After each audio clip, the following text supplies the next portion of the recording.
மாலை வணக்கம் நேயர்களே. நாம் இந்த காணொளியில் பார்க்க போகிறது ஒரு கவர்மெண்ட் செக்டார் IRDEA. இது Q1 ரிசல்ட் சரியில்லாத காரணத்தால் இறங்குச்சு. Q1 ரிசல்ட் ஒன்றும் அந்தளவுக்குலாம் சரியில்லை. நெட் ப்ராஃபிட் குறைஞ்சிருக்கு. அதனால தான் இதை ஷேரோட விலை கணிசமாக கீழே இறங்கிட்டு வருது. மற்றபடி இதோட ரிசல்ட் இம்பேக்டெல்லாம் நம்ம பார்த்தோம்னா,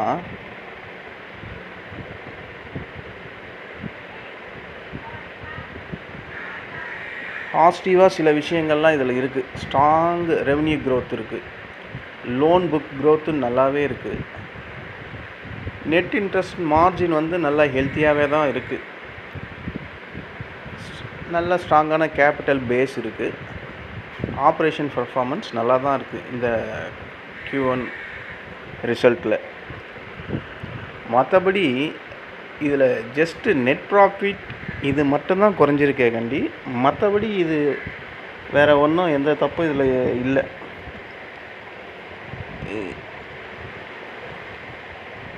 இந்த ஷேர் இப்போ கரண்ட் லெவல் பார்த்திங்கன்னா, இப்போது இது கரண்ட் லெவலில் எவ்வளோ இருக்குது இந்த ஷேரோட ப்ரைஸ் அப்படின்னு பார்த்தோம்னா,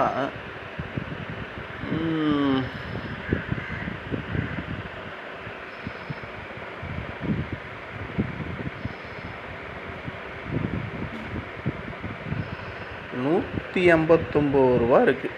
கரண்ட் ப்ரைஸ் $189 இருக்குது. இது இங்கேருந்து இன்னும் ஃபால் ஆகிறதுக்கான வாய்ப்பு தான் இருக்குது.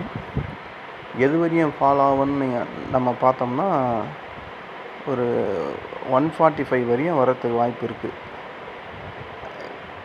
புதுசாக நான் இன்வெஸ்ட்மெண்ட் பண்ணணும் அப்படின்னு திங்க் பண்ணுறவங்க இந்த 145 கன்சிடர் பண்ணலாம். ஏன்னா ஒரு நல்ல இடம் அது வாங்கிறதுக்கு. ஏன்னா பையர்ஸ் இந்த இடத்துல ஷியோராக வாங்குவாங்க. ஏன்னா அது டெக்னிக்கலாக பார்த்தா ஒரு நல்ல பவுன்ஸ் ஆகக்கூடிய இடம்.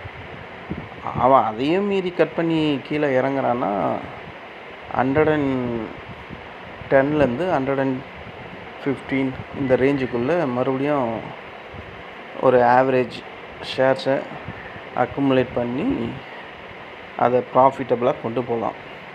இந்த IRDAவில் இப்போதைக்கு பிரச்சனை இந்த Q1 ரிசல்ட் மட்டும்தான். அதில் அந்த ஜென்சால் இன்ஜினியரிங்னு அது ஒரு கடன் பிரச்சனை, அது கோர்ட்டில் கேஸ் இருக்குது. அதனாலேயும் அப்போ கொஞ்சம் இறங்குச்சு. இப்போ இந்த ரிசல்ட்டால் இம்பேக்ட் ஆகிட்டு கொஞ்சம் கீழே இறங்குது. இந்த ரிசல்ட் இம்பேக்ட்டு எப்படியும் இந்த வாரம் ஃபுல்லாக இருக்கும். அவன் எப்படியும் இன்னும் ஒரு 15-20 ருபீஸ் இறங்க தான் செய்வான்னு நினைக்கிறேன். இறங்குச்சுன்னா புதுசாக இன்வெஸ்ட்மெண்ட் பண்ணோம் அப்படின்னு நினைக்கிறவங்க இந்த இடத்த நீங்கள் கன்சிடர் பண்ணிக்கலாம். அதுதான் இப்போதைக்கு இருக்கிற கரண்ட் சிச்சுவேஷன் இந்த IRDAவில்.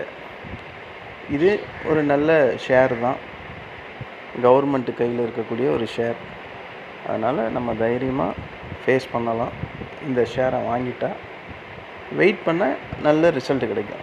ஏன்னா நம்ம கவர்மெண்ட் செக்டரில் IRDAன்றது இது ஒன்று தான் இருக்குது. இது ஸ்டார்டிங்கில் இதோட IPO லிஸ்ட்லேருந்து அது போன ப்ரைஸ் ரேஞ்செல்லாம் நம்ம எல்லாருக்குமே நல்லா தெரியும். சரன்னு ஏறி போயிட்டான். எப்படியேப்பட்ட ஷேரு மடன்னு ஏறி போனாலும் ஒரு நாள் அவன் இறங்கி தானே ஆகணும். அந்த சிச்சுவேஷனில் இப்போ இருக்குது. 145 ஒரு நல்ல இடம். இந்த ஷேரை கன்சிடர் புதுசாக இன்வெஸ்ட்மெண்ட் பண்ணுறோன்னு நினைக்கிறவங்க இங்கே கன்சிடர் பண்ணலாம். இது ஜஸ்ட் ஃபார் ஒரு இன்ஃபர்மேஷன் தான். இந்த ஷேரை கண்டிப்பாக வாங்கணும் விற்கணும்லாம் நான் இதை பற்றி எதுவும் சொல்லலை. இந்த ஷேரோட கரண்ட் சிச்சுவேஷன் இந்த மாதிரி இருக்குது டெக்னிக்கலாக. அதை உங்கள்கிட்ட நான் பகிர்ந்துக்கிறேன், அவ்வளோதான். இந்த ஷேரை வாங்கணும் அப்படின்ட்டு நீங்கள் நினச்சிங்கன்னா உங்களோட ஃபினான்ஷியல் அட்வைசரை இல்லைன்னா செபி ஆத்தரைஸ்ட் பர்சன் அவங்கள காண்டாக்ட் பண்ணி அணுகுங்க. அவங்க அதை பற்றி சொல்லுவாங்க. ஆனால் டெக்னிக்கல் நான் பார்த்தாலும் செபி ரிஜிஸ்டர் பர்சன் பார்த்தாலும் எல்லாம் ஒன்று தான். அவங்களும் அதே தான் சொல்ல போகிறாங்க. ஆனால் நம்ம செபியால் அங்கீகரிக்கப்பட்ட ஆள் இல்லை அப்படின்ற ஒரே ஒரு காரணத்தால் எல்லா யூடியூப்பர்ஸும் இதை தான் சொல்லுவாங்க. ஆதலால் நீங்கள் உங்கள் ஷேரை வாங்கும் போது உங்களோட ஓன் டிசிஷனை மேற்கொள்ளுங்கள். உங்களால் முடியலன்னா உங்கள் நிதி ஆலோசகரை தொடர்பு கொள்ளுங்கள். நன்றி, வணக்கம்.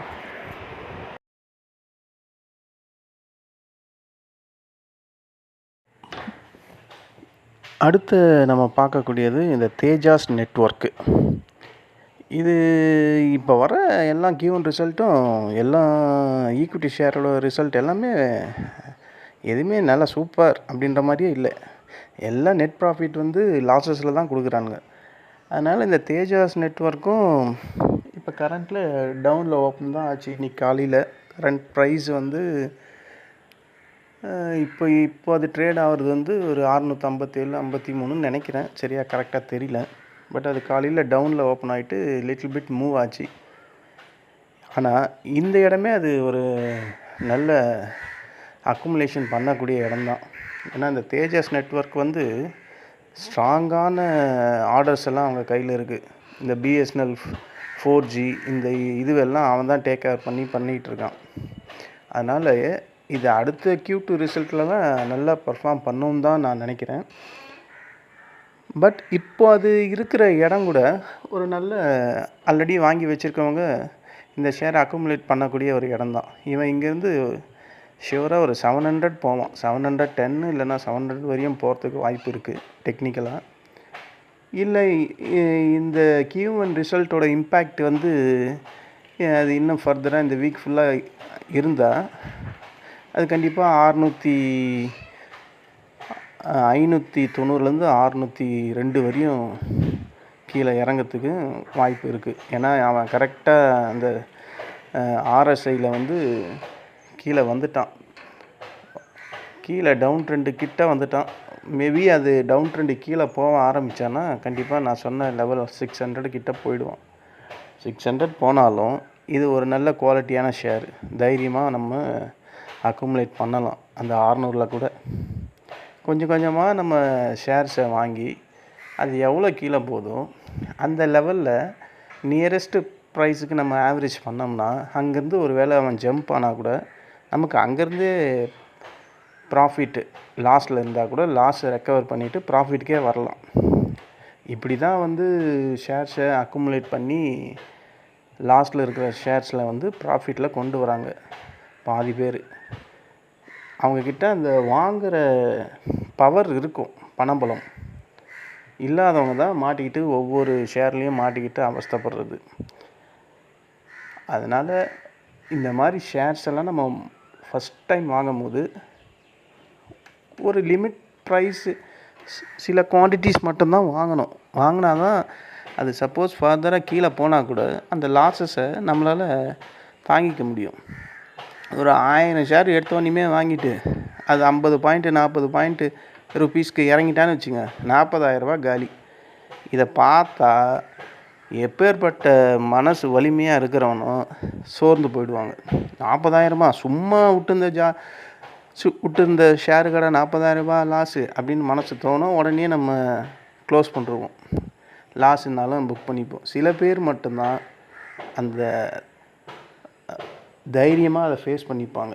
ஏன்னா அவங்கக்கிட்ட அதை ஆவரேஜ் பண்ணக்கூடிய அளவுக்கு மணி இருக்கும். இல்லை அதுக்கேற்ற பல பிஸ்னஸ் பண்ணி மணியை ஏர்ன் பண்ணிவிட்டு அதில் இன்வெஸ்ட்மெண்ட் பண்ணுவாங்க. இப்படி தான் இருக்கிறவங்களால மட்டும்தான் தைரியமாக ஃபேஸ் பண்ண முடியும். இப்போ நான்லாம் அந்த அளவுக்கெல்லாம் நம்மக்கிட்ட ஃபினான்ஷியல் பேக்ரவுண்ட்லாம் கிடையாது. நம்மளாம் ஓனாக ஷேர் மார்க்கெட்டில் தடுக்கி விழுந்து ஏஞ்சி ஒரு 10 வருஷமாக 9 வருஷம் முடிஞ்சிச்சு. 10வது வருஷத்தில் போய்கிட்டு இருக்கேன். நானாக கொஞ்சம் கொஞ்சமாக தான் என்னுடைய பேக்ரவுண்டை டெவலப் பண்ணிக்கிட்டு இருக்கேன். ஏன்னா எங்கள் அப்பா காலத்துலேயும் சரி, அவரோட அப்பா காலத்துலேயும் ஷேர் மார்க்கெட்னால் அவங்களுக்கு எதுவுமே தெரியாது. நான் தான் முதல் தடவையாக உள்ளே வந்திருக்கேன். வந்தே ஒரு 9 வருஷம் ஆயிடுச்சு. நானும் லாஸஸில் தான் இருந்தேன். ஆனால் இப்போ பரவாயில்ல, லாஸஸ்லாம் இல்லாமல் ஓரளவுக்கு ப்ராஃபிட்டில் வந்துட்டேன். சரி, எவ்வளோ பேர் லாஸ்லேயே இருப்பாங்க சில ஷேர்ஸில். அவங்களால அக்குமுலேட்டும் பண்ண முடியாது. இதுக்கு மேலே அது என்ன தான் ஆகும்னும் தெரியாது.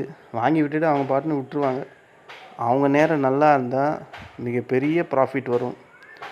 அவங்க நேரம் பேடாக இருந்தால் இருக்கிறதும் போயிடும். ஆனால் இந்த மாதிரியான குவாலிட்டியான ஷேர்ஸை வாங்கிட்டு விட்டால் கூட தப்பு கிடையாது. ஏன்னா இவன்லாம் பெரிய ஆள். இவங்க ஒரு வாட்டி இறங்குறாங்கன்னா 52 வீக்கெல்லாம் இவன் போயிட்டானா அங்கேருந்து ஜம்ப் தான் ஆகும். இப்போ அந்த மாதிரி ஒரு ரேஞ்சில் தான் இந்த தேஜாஸ் நெட்வொர்க் இருக்குது. இந்த ஷேர்ஸை ஆல்ரெடி வாங்கி வச்சுருக்குங்க. நான் சொன்ன லெவல்லாம் வந்தால் அக்குமுலேட் பண்ணிங்க, ஹெல்ப்ஃபுல்லாக இருக்கும். நான் சொல்கிறதுனால நீங்கள் எந்த ஒரு ஷேர்ஸை வாங்கிறதோ விற்கிறது அப்படின்லாம் யோசிக்கவே கூடாது. எது செஞ்சாலும் உங்களோட தனிப்பட்ட விருப்பத்தின் பேரில் தான் இருக்கணும். மற்றவங்க கைட் பண்ணுறது, மற்றவங்க சொல்கிறது, அந்த இதுக்கே நீங்கள் லிசன் பண்ணவே கூடாது. இப்போ இந்த காணொலியில் நம்ம சொல்கிறது, இவன் சொல்கிறது ஏதோ நமக்கு யூஸ் ஆகுது, அந்த மாதிரி யூஸ்ஃபுல் இன்ஃபர்மேஷனை மட்டும்தான் நீங்கள் எடுத்துக்கணும்.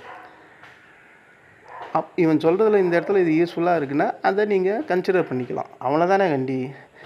அந்த ஷேர்ஸை வாங்குங்கன்னெலாம் நான் சொல்லவே மாட்டேன், யாருக்கும் சொல்லவும் கூடாது. அதனால் உங்கள் டிசிஷனை ஓனாக எடுங்க. உங்களால் முடியலன்னா உங்கள் நிதி ஆலோசகரை காண்டாக்ட் பண்ணுங்கள். இந்த தேஜாஸ் நெட்வொர்க்கில் இந்த இன்ஃபர்மேஷனை உங்கள்கிட்ட நான் ஷேர் பண்ணதுக்கு ரொம்ப மகிழ்ச்சி. நன்றி.